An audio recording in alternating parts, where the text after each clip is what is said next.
আল্লাহ তাআলা বলেন, রোজা একমাত্র আমার জন্য এবং আমি এর প্রতিদান দেব। হাদিসে কুদসি। আল্লাহু আকবার।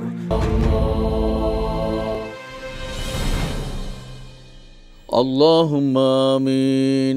রব্বানা তাকাব্বাল মিন্না সিয়ামানা ওয়া কিয়ামানা ওয়া তিলাওয়াতানা ওয়া সাদাকাতিনা বিরহমাতিকা ইয়া আরহামার রাহিমিন। আয় মাওলা, পরওয়ারদিগারে আলাম, তোমার শাহী দরবারে সারাদিন রোজা রেখে আয় আল্লাহ তোমার হুকুম পালন করে, আয় আল্লাহ তোমার ক্ষমা পাওয়ার আশায় ইফতারি সম্মুখে নিয়ে তোমার শাহী দরবারে আল্লাহ ভিক্ষুকের মতো আয় আল্লাহ গুনাহগারদেরকে নিয়ে আমরা সকল গুনাহগার, আয় আল্লাহ তুমি ক্ষমাকারী। মাবুদ গো, আমাদের অপরাধ যতই হোক না কেন, কিন্তু তোমার ক্ষমা তারও বহু ঊর্ধ্বে। আয় আল্লাহ কোটি কোটি গুণ, আয় আল্লাহ ক্ষমাকারীকে তুমি ক্ষমা করে দাও। আয় আল্লাহ ক্ষমা করে দিয়েছ, আরও দিবে। আয় আল্লাহ ক্ষমাকারীদের সঙ্গে আমাদেরকে ক্ষমা করে দাও। আয় আল্লাহ এই সময় তোমার শাহী দরবারে এসে ক্ষমা চায়। তুমি বলেছ, ওয়ামাই ইয়াগফিরুয যুনুবা ইল্লাল্লাহ, তুমি ছাড়া কে আছে ক্ষমা করার।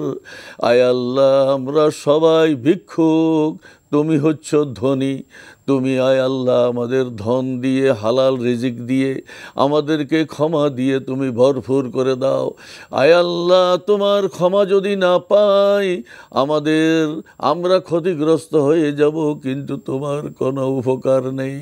আয় আল্লাহ তোমার কোনো লাভ নেই। মাওলা গো, তোমার শাহী দরবারে ক্ষমা চাওয়ার জন্য হাজির হয়েছি। ইফতারিকে সামনে নিয়ে আয় আল্লাহ তোমার দরবারে হাত তুললে নাকি তুমি কোনো দোয়া ফেরত দাও না। আয় আল্লাহ সেই আশায় আয় আল্লাহ ইফতারি সামনে নিয়ে তোমার শাহী দরবারে দুখানা হাত তুলে দিয়েছি।